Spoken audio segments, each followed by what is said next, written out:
A Promised Land. Barack Obama's new book reads like a marathon. Its full text running over 1,200 pages in PDF, 768 pages in hardcover print. Written retrospectively, the book not only offers deep insights into the writer's own mind and soul, but it also brings to light the generally hidden, ugly aspects of politics in the US as well as around the world, with America as a key player on the global stage. The book opens with a short narrative of his daily morning walk from his residence, the White House, to his office in its vicinity. The former US president recounts his frequent small talk with the garden staff while on his way to the office. After this brief intro, starts a long tale of the journey that ultimately landed him in the highest office of the country. Picking up the thread from his early childhood, he recalls the days he and his mother spent in Indonesia while living with his stepfather. His mother, though herself from a white family, had previously got married to Obama's father, Obama Sr., a Kenyan black man who had studied economics at Hawaii University. However, they divorced soon after the birth of their son. His father went back to Kenya, leaving him in the custody of his mother, and visited them only once after that. According to the writer, it was an experience apart, living in a majority Muslim country like Indonesia, an experience which long afterward his political rivals would use as a reference to claim that he was a Muslim. He goes on to relate the details of his early schooling and an insatiable interest in book reading, which played a central role in his academic progress from school days to college life. His maternal grandparents were a Scottish couple who, along with his mother, left an indelible mark on his mind and personality.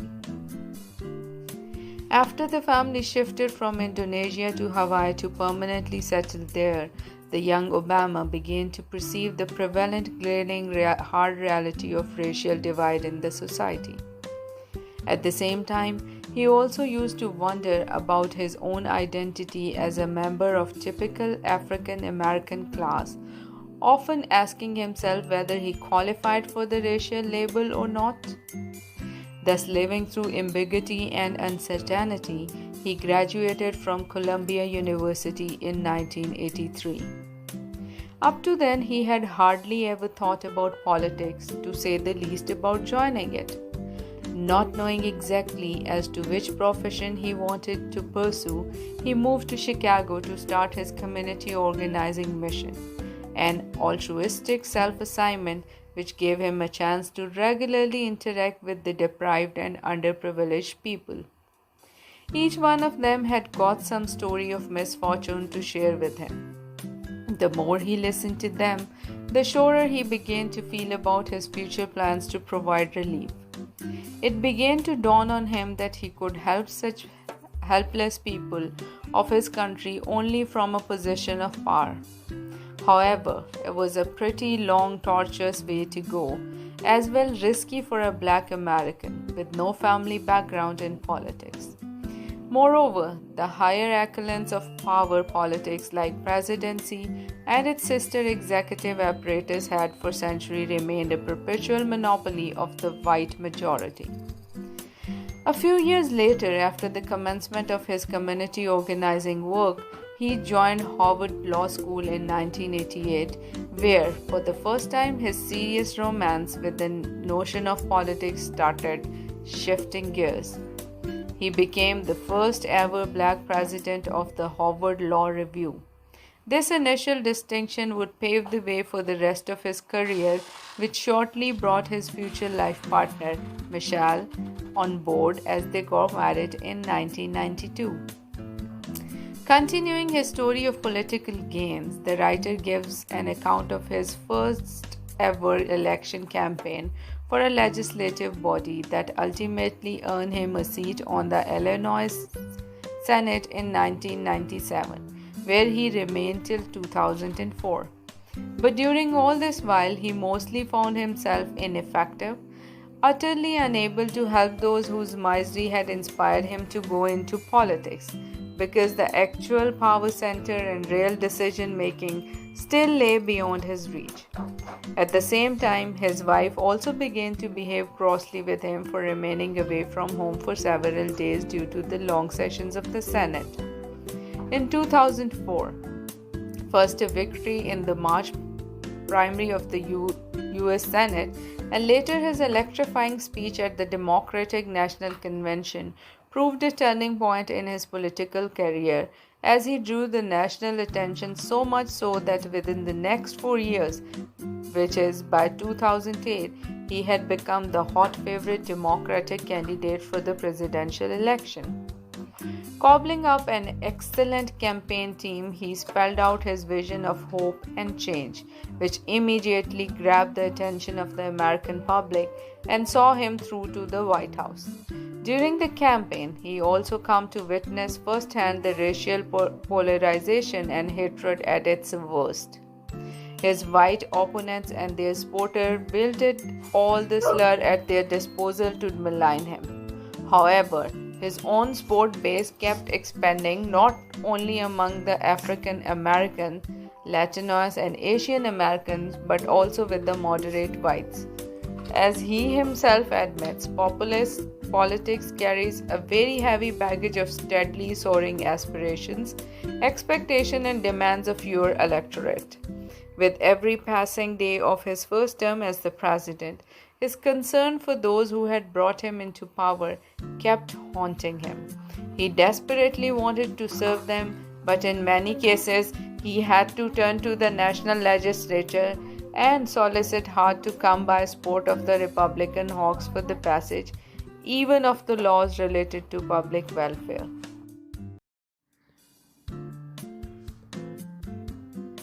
The narrative goes on, with the first ever black president in the US history walking at last into the White House with his wife and 2 daughters.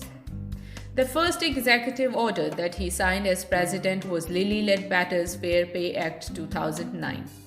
The said act had materialized as a result of a working woman, Lilly Ledbetter's complaint regarding the unfair pay package given to her by her former employers, while her male co-workers were paid far better remuneration for equal amount of work. Obama had learnt about her during his campaign days, giving his word to address the issue of unfair pay so as to ensure parity in the wages of both male and female workers.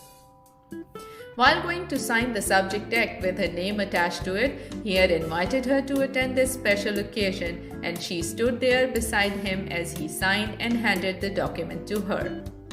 It was a symbolic victory trophy for all the working women in America, awarded to them on behalf of one woman who herself could not be its beneficiary because the act did not apply retrospectively to the ex-female workers.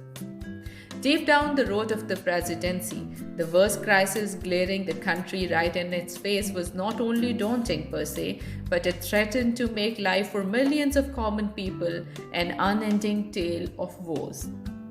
The economy that his administration had inherited from that of his predecessor, George W. Bush, was teetering on the verge of a gaping catastrophe. It could swallow not only the millions of job and house mortgages, but also leave the Wall Street, the banks, and businesses cash-strapped and irredeemably insolvent. Worse still, the situation eluded any quick solution.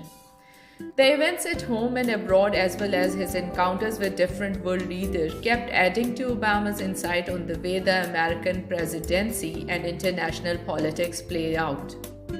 His assessment of the members of Senate and those in the House of Representatives gives the reader a vivid picture of the ugly political wheeling and dealing.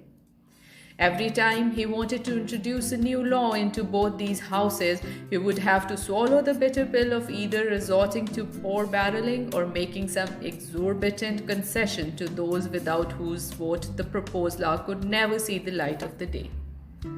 Some of his sworn opponents in the Republican camp had vowed from day one to obstruct every effort on his part that could address the most pressing issues through lawmaking, only because they wanted to see him fail as the president.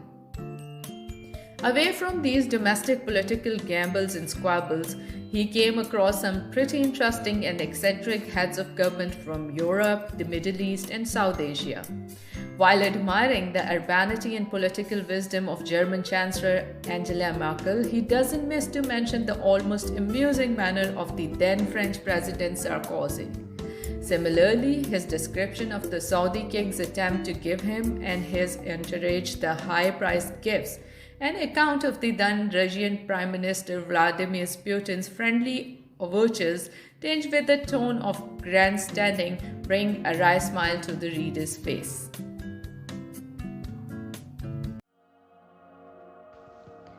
Though personally inspired by the likes of Gandhi and Dr. Martin Luther King Jr., Obama could hardly glean much from the political ideology of either when it came to the world affairs.